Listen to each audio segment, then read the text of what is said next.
Yo, salut à tous, comment ça va? Alors je pense que tout le monde en a un petit peu entendu parler, mais ça y est, enfin, le Japon réouvre ses frontières et ça là, ça fait plaisir. Alors pour le moment c'est uniquement ouvert aux étudiants, aux travailleurs, mais c'est un bon début. Et surtout ça nous donne enfin des nouvelles un peu positives. On se dit que d'ici quelques temps, voilà, peut-être que enfin il y aura une ouverture un petit peu plus globale pour les touristes. Et je sais qu'il y en a un paquet parmi vous là qui attendent ça avec impatience là depuis 2 ans. Et du coup c'est dans cette optique que je me suis dit que ça pourrait être intéressant que je vous fasse quelques vidéos où je vous donne des petits tips, des petits conseils pour vos futurs voyages au Japon. D'où cette vidéo qui serait donc la première d'une série de vidéos que je sortirai voilà une fois comme ça de temps en temps. Et du coup pour commencer j'aimerais aborder un thème qui pour moi est très important. Parce que j'entends souvent sur YouTube que c'est dur de se faire des amis au Japon, que les Japonais sont trop froids, que les Japonais sont hypocrites, que c'est impossible de se faire des vrais amis japonais. Je sais que vous avez tous déjà entendu ce genre de discours. Le truc c'est que personnellement, j'ai jamais vécu ça. Au contraire même, j'ai une tonne d'amis japonais, certains sont devenus des gens vraiment très proches, il y en a certains c'est même devenu comme une seconde famille pour moi. Et je peux fièrement dire que voilà, les meilleurs amis que j'ai eu dans ma vie, bah c'est tous des Japonais.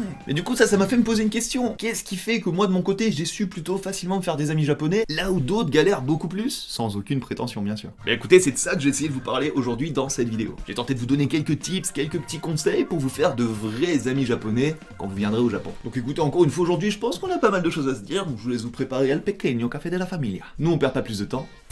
C'est parti. Et avant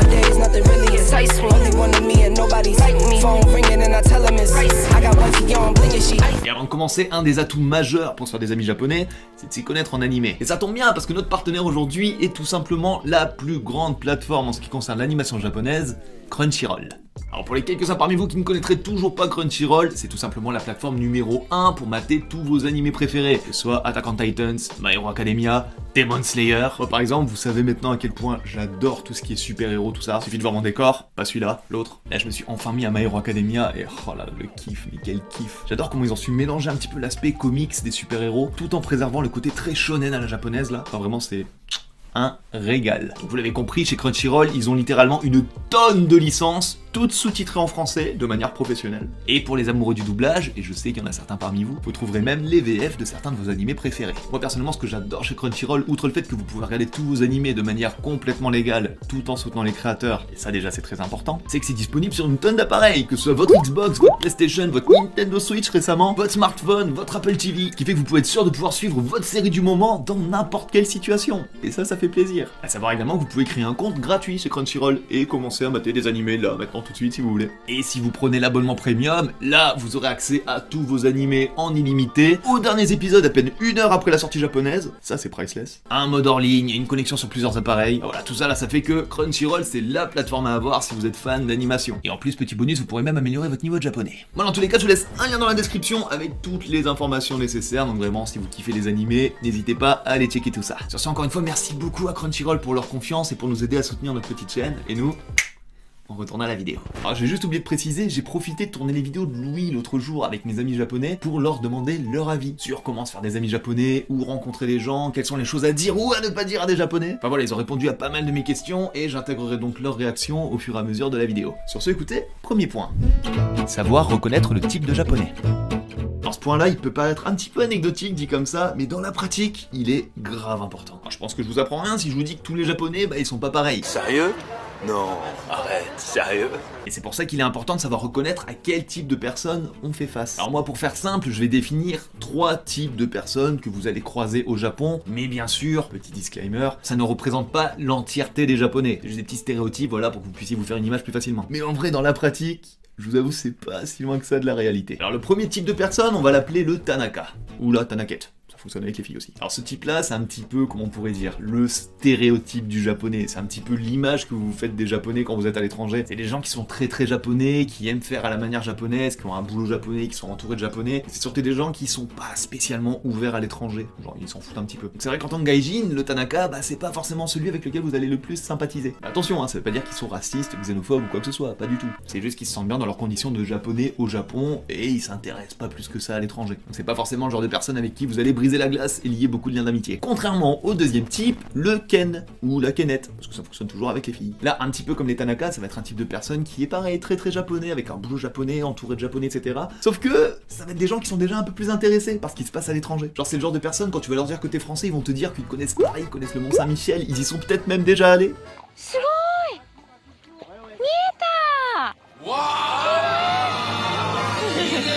C'est le genre de personne qui va être assez ouverte, assez open mind, qui va s'intéresser à toi, qui va essayer de comprendre un peu d'où tu viens, qui va essayer de comprendre ta culture, qui va essayer de te partager la culture japonaise aussi. Souvent c'est le genre de personnes qui vont t'expliquer c'est quoi le meilleur saké, qui vont peut-être même te payer un coup à boire. Enfin voilà, dans la globalité, c'est des gens avec qui c'est beaucoup plus facile de discuter, et forcément c'est des gens avec qui vous allez pouvoir tisser des liens, et avec qui vous allez peut-être même pouvoir devenir amis. Moi par exemple des Ken et des Kenettes autour de moi, j'en ai une plâtrée, j'en ai plein. Je pense que c'est la majorité de mes potes japonais. Et ensuite il y a le troisième type qu'on va appeler Mike.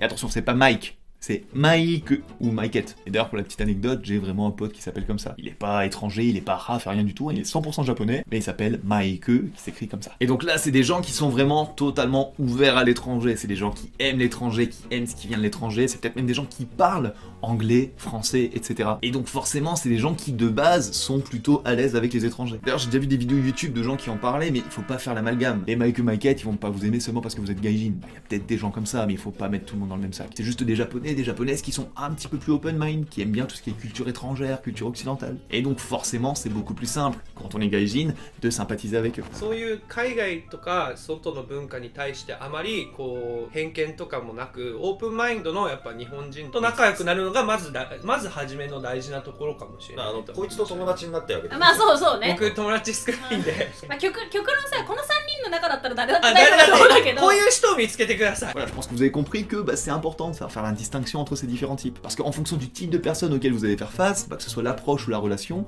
elles seront très différentes. Et donc maintenant que vous êtes devenus des experts et que vous savez faire parfaitement la différence entre ces trois types-là, il est maintenant temps de rentrer dans le vif du sujet. S'intéresser et comprendre la culture japonaise.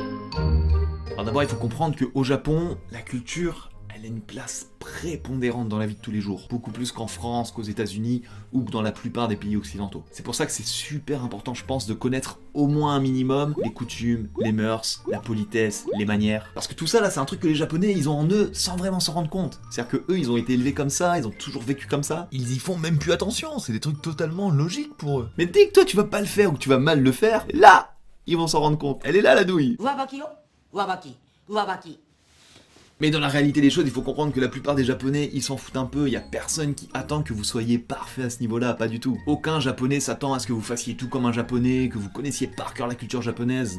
Vraiment pas. Par contre, dès que vous allez avoir la moindre petite attention, dès que vous allez faire quelque chose un petit peu à la japonaise, ça pour le coup les Japonais ils vont vite le remarquer et ils vont beaucoup apprécier. Le simple fait que vous vous intéressiez au Japon, que vous vous intéressiez à la culture japonaise, ça leur fait grave plaisir en vrai. Et ça, la mine de rien, ça peut permettre de casser le premier mur entre vous et eux. Par exemple le fameux Nihongo Jozu desu ne. Vous entendez partout, c'est devenu un mème sur internet ce truc. Ça vient de là aussi. C'est juste parce que eux ils s'attendent pas à ce que vous parliez japonais. Donc dès que vous allez dire le moindre petit mot japonais, ils seront tellement agréablement surpris qu'ils vont vous remercier en vous disant tu parles trop bien japonais. Même si dans la réalité tu sais dire que konnichiwa arigato. Konbanwa, hajimemashite. Nihongo Jozu desu ne. D'ailleurs j'en ai profité, j'ai demandé à mes amis japonais si au contraire il y avait peut-être des trucs à ne pas dire quand on est japonais. これ個人ベースだけど、ポリティカルコレクトネスみたいなのを何それ？人種的なものととかあーそういうことジャ関パ性差別がやるとあんまりコミュニケーション進まなくなっちゃう。めちゃくちゃ気をつけてこの人と喋らなきゃいけないってなったら、あまりコミュニケーション取りたいと思わなくなる。だからまあ当たり前なんだけど、ポリティカルな話、政治的な話、宗教的な話避けるじゃん。あんまり議論するような内容のことを話さない方がいいですよね。なんていうかもうこうでしょっていうような言い方をされない方がいいのかもしれない。海外の人だったら自分はこう思うって言ったことに対してあ、そうなんだ、私はこうだよができるけど、日本人っていやこうだからって言われたらあ、そうなんだってちょっと私と合わないなっていう。 Alors je vous avoue, la réponse de Nicky elle m'a pas mal fait rire. On voit que sa femme est française quand même, il nous connaît bien. Parce que c'est vrai que voilà, en tant que français, on a tendance à aimer un petit peu parler des problèmes de société. On aime bien débattre de ce genre de trucs. Et autant, quand t'as des amis très proches, même japonais, tu peux discuter de ce genre de choses. Même si c'est vrai que c'est plus facile d'en parler avec des français, mais tu peux quand même en parler avec des potes japonais. Mais quand tu les connais, quand c'est déjà tes potes, si c'est la première fois que tu rencontres quelqu'un et t'arrives en mode tu poses un gros débat sur la table, c'est pas impossible que certains japonais se braquent un petit peu en mode oulala, c'est un petit peu trop deep pour moi. Voilà, vous l'avez compris, connaître un petit peu la culture japonaise, c'est super important pour briser un petit peu ce premier mur qu'il y a entre vous et vos futurs amis japonais. Mais il y a quelque chose de presque aussi important à connaître, c'est sa pop culture. Connaître et s'intéresser à la pop culture japonaise. Alors oui, comme je disais en début de vidéo avec Crunchyroll, s'y connaître en animé, en manga ou même en jeu vidéo, c'est cool. En vrai, c'est une bonne base, c'est bien de commencer par là. Je vous avoue, il y a pas mal de japonais qui vont kiffer discuter manga, animé, jeux vidéo avec vous, c'est une certitude. Mais même si tout ça, ça fait partie intégrante de la culture japonaise, faut bien comprendre que voilà, tout le monde n'est pas forcément fan d'animé et de jeux vidéo. Faux. C'est faux. J'ai envie de te dire menteur. Menteur. C'est pour ça que c'est toujours bon de s'intéresser aux autres aspects de la pop culture japonaise, à commencer par la musique par exemple. Parce que personnellement je pense que l'industrie musicale japonaise, c'est sûrement une des plus riches et des plus variées, même au niveau mondial. On y trouve littéralement de tout, du bon rock, du gros métal qui tâche, de la pop, du rap. Non, sans déconner, il y en a vraiment pour tous les goûts, et surtout, moi un des trucs qui m'a le plus choqué dans le bon sens quand je suis arrivé au Japon, c'est à quel point les Japonais ils sont hyper éclectiques au niveau de ce qu'ils écoutent. C'est pas comme en France où il y a les rockers qui écoutent du rock et les rappeurs qui écoutent du rap. Tu sens vraiment que les Japonais ils aiment bien la musique pour ce qu'elle est, et ils s'en foutent un petit peu du genre. Voilà, c'est pas pour rien que le Japon c'est aussi le pays du karaoké.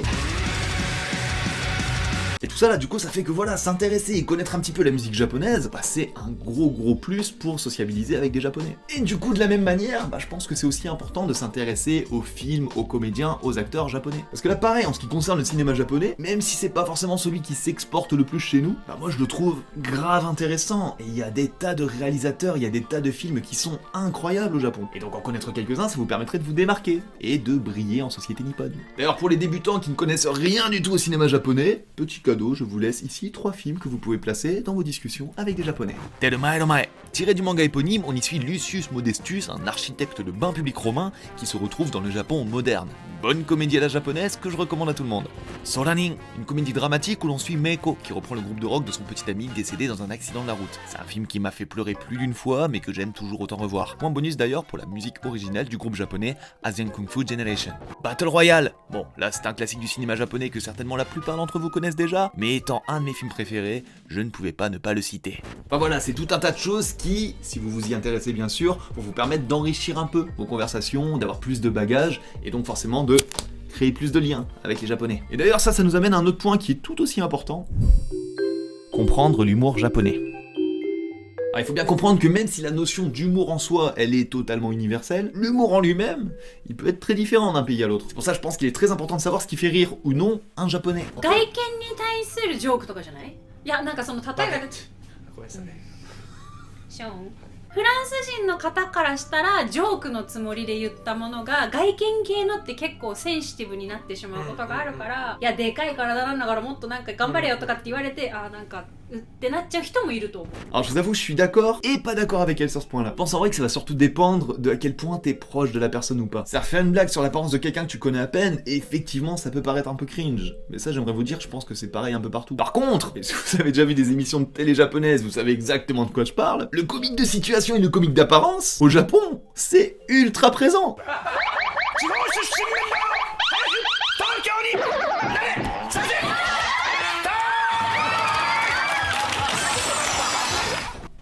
Oui, Louis-san, messieurs dames. Bonjour, il y a la toute dernière vidéo avec le Pass Culture qui vient de sortir sur l'animation japonaise et je ne m'étais jamais rendu compte à quel point Evangelion, mais c'est un pilier du truc en fait. Enfin, c'est bon. Louis-san, messieurs dames. Et du coup, j'en étais, oui, l'humour japonais. Alors ensuite, vous en avez peut-être déjà entendu parler, et je pense que c'est une des premières choses que vous allez remarquer en arrivant au Japon, c'est que ici, le second degré, ou l'humour noir, ils comprennent pas. Alors ils comprennent pas du tout. Donc voilà, quand vous venez au Japon, évitez les blagues du style Vous pouvez tenir mon bébé? Oh, visiblement non. Par contre, tout ce qui est comique de situation, comique de surprise, ah mais alors là, ils adorent ça, ils surkiffent ça les Japonais. Par exemple, un petit tip, c'est un ressort comique qui arrive assez souvent au Japon, c'est quand quelqu'un dit une connerie, il faut aller dans le sens de sa connerie et le péter d'un coup. Par exemple, allô, mon cœur, ça va? Ouais, je vais savoir tu voulais manger quoi ce soir du coup. Mais tiens, t'es français go jōzu da ne. Mana. Bah voilà, typiquement ce genre de comique de situation là, ils adorent ça. Et sinon pour terminer sur l'humour, essayez d'apprendre des petits jeux de mots japonais, ce qu'on appelle oyaji gag ici au Japon. C'est le genre de truc, ça fonctionne sur toutes les tranches d'âge, et en plus de ça vous allez créer la surprise, prendre les japonais à dépourvu, et voilà, c'est le genre de petites attentions qui font que les japonais vont bien comprendre que vous vous intéressez vraiment à la culture japonaise, et ça typiquement, ça leur fait grave plaisir. Ou rencontrer des japonais. Bon, maintenant que vous savez comment vous comporter et que vous avez matière à discuter, la question qui se pose c'est où il faut aller pour les rencontrer. 簡単に言えばゴールデン街。そういうことじゃないの。それ酔っ払いを見つけるの。そういうことじゃないの。学校だったらインターナショナル系のユニバーシティいろいろあるわけよ。でそれでまあ日本語も喋れるし英語も喋れるよみたいな俺らみたいな人とかの方から最初始めるのが楽なんじゃないですか。 Alors effectivement, comme Neki l'a dit, il existe des écoles, des universités avec des japonais qui parlent plusieurs langues. Un peu comme Neki. Neki lui parle couramment anglais, japonais par exemple. Et donc forcément, en allant vous promener autour de ces écoles-là, bah, vous allez pouvoir rencontrer des japonais qui de nature sont beaucoup plus open mind. Et ça peut être un vrai bon point de départ, je pense, pour se faire des amis japonais. Parce que eux, ils pourront vous introduire peut-être un peu plus en douceur à la manière de faire japonaise. Et typiquement, ils seront peut-être un petit peu plus attentionnés, un petit peu plus compréhensifs sur le fait que bah, vous êtes étranger à la culture locale. Sinon, à part ça, des bons endroits, je pense, ça pourrait être aussi les clubs culturels ou le sport par exemple. Il y a des tas de clubs de sport un petit peu partout au Japon, même juste sur Tokyo, il y a vraiment des clubs de sport de partout. Et souvent, les activités culturelles de sport, voilà, c'est un bon moyen pour se faire des potes, c'est un bon moyen pour tisser des liens tout simplement. Voilà, encore une fois, les clubs de sport, allez-y, sans hésitation. Ensuite, on peut parler aussi des échanges linguistiques. Si on met de côté le fait que c'est vrai que voilà, certaines personnes qui y vont seulement pour pécho. Ça n'empêche qu'il existe des soirées qui sont vraiment sympas sur Tokyo, et ça vous permet non seulement de rencontrer des nouvelles personnes, mais aussi d'améliorer votre maîtrise du japonais. Bah ça par exemple, Tetsulo, lui, avant de travailler ici Japon, il était organisateur pour ce genre d'événements, ce genre de meet-up sur Tokyo, et franchement ces soirées, moi pour y être allé quelques fois, bah elles étaient grave cool. Vraiment je pense que ça peut être une bonne solution, les meet-up, les échanges linguistiques, etc.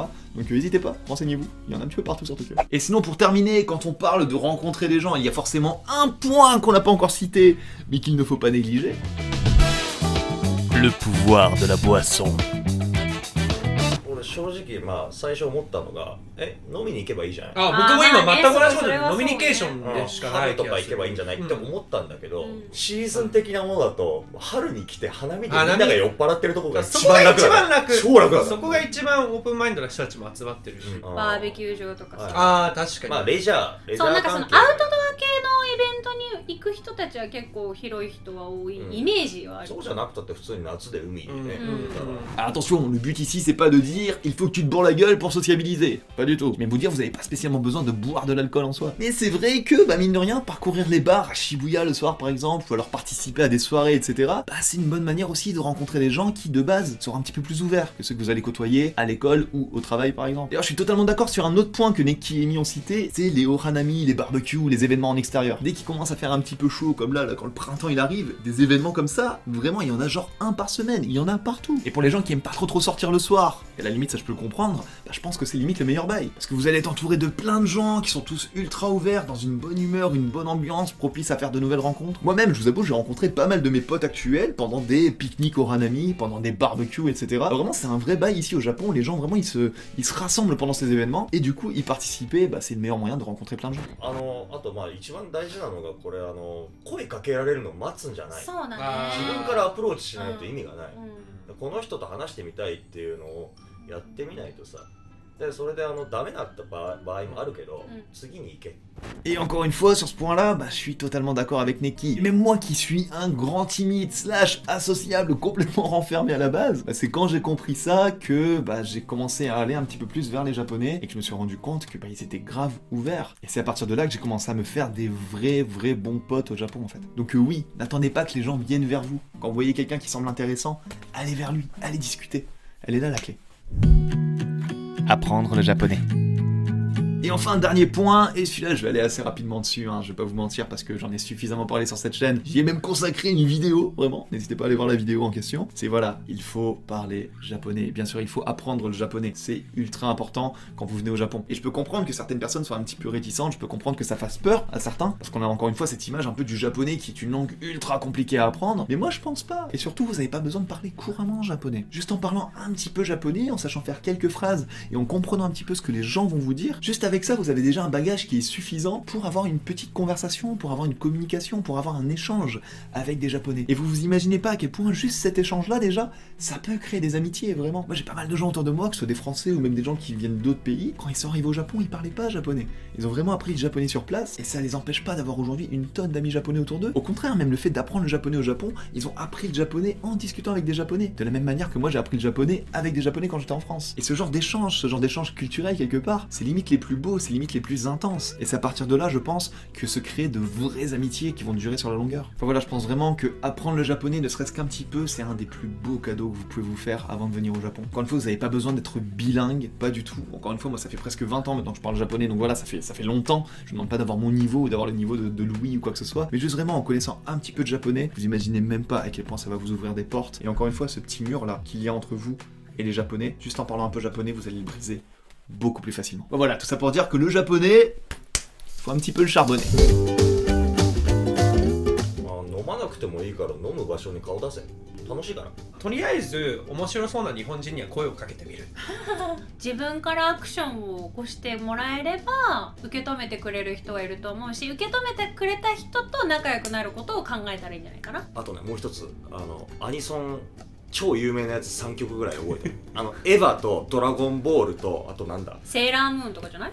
その辺やっとくと大体ウケるから。 Écoutez, je terminerai en disant que de mon expérience, non, les Japonais ne sont pas froids, les Japonais ne sont pas fermés, et si c'est possible de se faire de très bons amis au Japon, des amis pour la vie, vraiment. Moi, encore une fois, je me répète un peu, mais mes plus belles rencontres dans ma vie, c'était des Japonais. Encore aujourd'hui, la plupart des gens que je considère comme mes vrais amis, même comme ma famille pour certains, c'est des Japonais. Et même si je peux comprendre que briser un petit peu cette barrière culturelle là, ça peut sembler difficile au départ, je pense vraiment qu'il suffit de faire un tout petit effort pour passer au travers et découvrir toute la richesse de ce que des amis japonais peuvent vous offrir. Et encore une fois, surtout n'oubliez pas le plus important.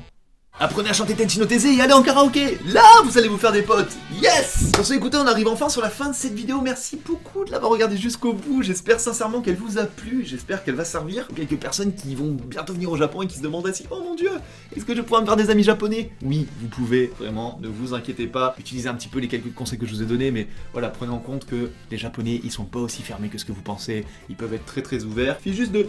hop, brisez encore une fois un petit peu la glace là, et vous allez voir, voilà, les Japonais peuvent être très gentils, et vous allez pouvoir vous faire des potes à vie. Sinon, encore une fois, merci aussi à Crunchyroll pour avoir sponsorisé la vidéo. Vous imaginez pas à quel point ça me fait super plaisir que Crunchyroll me contacte pour pouvoir faire une sponsor, c'est incroyable. Quand j'étais petit, j'ai acheté les mangas de chez Kazé, etc. Aujourd'hui, ils me contactent pour faire une sponsor sur ma chaîne YouTube, c'est n'importe quoi, c'est...